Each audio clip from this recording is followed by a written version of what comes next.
नमस्कार साथियों, स्वागत है आपका। आज अध्ययन का विषय है वर्णमाला। साथियों, 10 मिनट के अंदर हम इस टॉपिक को कवर करने वाले हैं। परीक्षा की दृष्टि से यह टॉपिक बहुत ही महत्वपूर्ण है। 4 से 5 प्रश्न इस टॉपिक से परीक्षाओं में अवश्य पूछे जाते हैं, इसलिए वीडियो को अंत तक जरूर देखिएगा। हम इसमें वर्णमाला, स्वर व्यंजन, उच्चारण स्थान, अल्प प्राण, महाप्राण, अघोष, घोष सभी का अध्ययन करने वाले हैं। चलिए शुरू करते हैं। हिंदी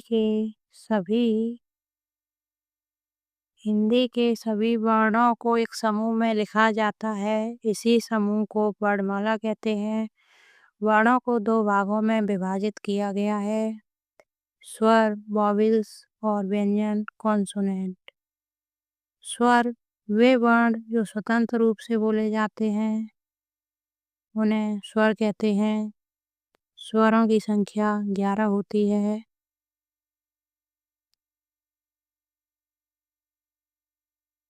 छोटी अंग अनुस्वार और बड़ी अंग विसर्ग भी हैं। इन्हें अयोगवाह कहते हैं। इनकी गिनती न स्वरों में होती है न व्यंजनों में। व्यंजन जो वर्ण अन्य स्वरों की सहायता से बोले जाते हैं वह व्यंजन कहलाते हैं। व्यंजनों को बोलने के लिए स्वरों की जरूरत पड़ती है। व्यंजनों की संख्या 33 है। स्पर्शी व्यंजन की संख्या 25 है। यह क से म तक होते हैं। अंतस्थ व्यंजन 4 हैं, य, र, ल, व। ऊष्मी या संघर्षी व्यंजन, इनकी संख्या भी 4 है, स, स, स, ह। इन्हें ऊष्मी भी कहा जाता है और संघर्षी व्यंजन भी। संयुक्त व्यंजनों की संख्या भी 4 है, छ, त्र, ज्ञ, श्र। ये व्यंजनों को जोड़कर बने हुए होते हैं, इसलिए इन्हें संयुक्त व्यंजन कहते हैं। द्विगुण या उक्षिप्त व्यंजन, ढ, ढ़। स्पर्शी, अंतस्थ, ऊष्मी।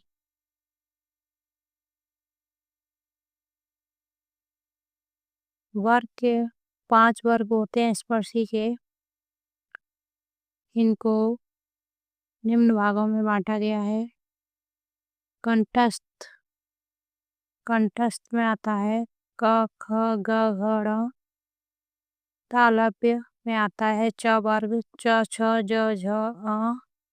मूर्धा में आता है ट, ठ, ड, ढ, ण। दंत त, थ, द, ध, न। ओष्ठ प, फ, ब, भ, म। इन्हें याद करने के लिए अपने गले में कर्ण, जहाँ पर हमारी जीभ टच करती है ऊपर, उसको बोलते हैं तालव्य। मसूड़ों को बोलते हैं मूर्धा, दंत, ओष्ठ। इनका क्रम अक्सर भूल जाते हैं, तो अपनी बॉडी के हिसाब से याद कीजिए। सबसे नीचे कंठ, उसके ऊपर तालु, उसके बाद मसूड़े, मूर्धा, उसके बाद दंत आते हैं, उसके बाद ओष्ठ। हमारे अंतस्थ व्यंजन तालव्य से शुरू होते हैं। तालव्य, मूर्धा, दंत, ओष्ठ, र, ल, व। ऊष्मी ह कंठस्थ में आता है। बाकी स तालव्य, स मूर्धा, स दंत। नेक्स्ट संयुक्त व्यंजन, छ क्षत्रिय बनता है क और श्वासठ कोण से। ज्ञानी बनता है ज और अ से। त त्रिशूल बनता है त और र से। इनमें ये हलंत वाले निशान का भी ध्यान रखिएगा। स प्लस र बनाता है श्र।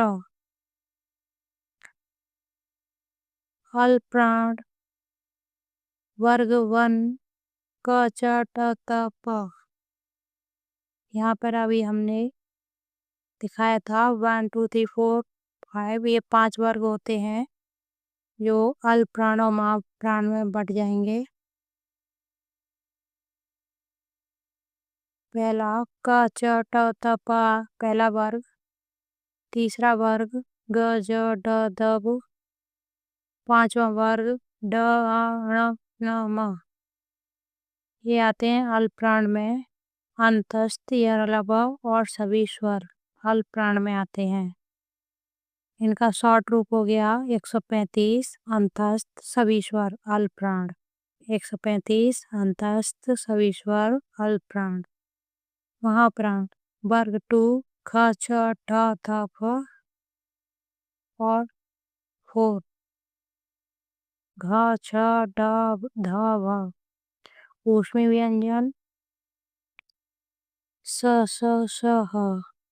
इसका शॉर्ट हो जाएगा। महाप्राण में आते हैं 2 और 4 वर्ग 24 और ऊष्मी व्यंजन।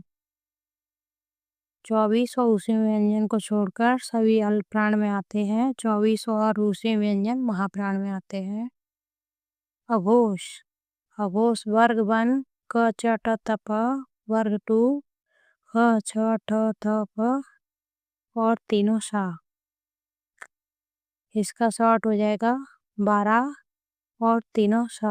अघोष में आते हैं 12 वर्ग 1 और 2 और तीनों सा। अघोष में आते हैं। घोष या सघोष दोनों एक ही हैं। इसमें आता है वर्ग 345 3 4 और 5 वर्ग 3 वर्ग 4 वर्ग 5 और ह अंतस्थ और सभी स्वर घोष या सघोष में आते हैं। संरचना या बनावट के आधार पर स्वरों की संख्या 3 प्रकार के होते हैं। संरचना या बनावट के आधार पर हास्य स्वर दीर्घ स्वर संयुक्त स्वर। हास्य स्वर में आते हैं 4 छोटा आ छोटी ई छोटा ऊ और दी। दीर्घ स्वर में आते हैं बड़ा आ बड़ी ई बड़ा ऊ। संयुक्त स्वर छोटी ए बड़ी ए छोटा ओ बड़ा ओ। छोटी ए किन दो स्वरों से मिलकर बनती है छोटा आ और छोटी ए से मिलाकर ए बनती है। छोटा आ छोटी ए से बड़ी ए छोटा आ छोटा ऊ बराबर बड़ा छोटा ऊ। छोटा आ प्लस छोटा ओ बराबर बड़ा ओ। उच्चारण अवधि श्वास अवधि के आधार पर भी 3 प्रकार के होते हैं। ह्रस्व स्वर दीर्घ स्वर संयुक्त स्वर की जगह यहाँ पे आ जाता है प्लुत स्वर।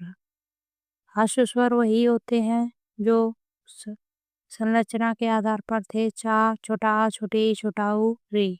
दीर्घ स्वर में आ जाते हैं सभी दीर्घ स्वर और संयुक्त स्वर छोटा बड़ा बड़ी छोटा ऊ छोटी ए बड़ी ए छोटा ओ बड़ा ओ। प्लुत स्वर में आते हैं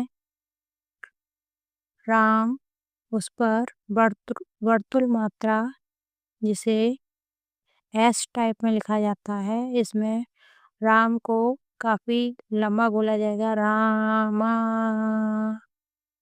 इसको प्लुत स्वर कहते हैं। उच्चारण स्थान के आधार पर 6 प्रकार के होते हैं।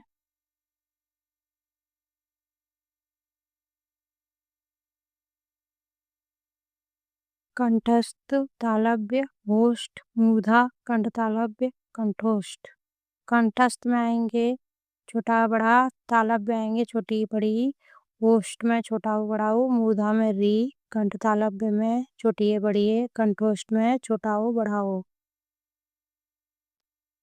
होष्ठाकृति के आधार पर वृत्ताकार और अवृत्ताकार 2 प्रकार के होते हैं। छोटा ऊ बड़ा ऊ छोटा ओ बड़ा ओ। इनको बोलने में मुंह का आकार वृत्ताकार हो जाता है और अवृत्ताकार में आते हैं छोटा आ बड़ा छोटी बड़ी री ए बड़ी ए। मुखाकृति के आधार पर भी 4 प्रकार के होते हैं।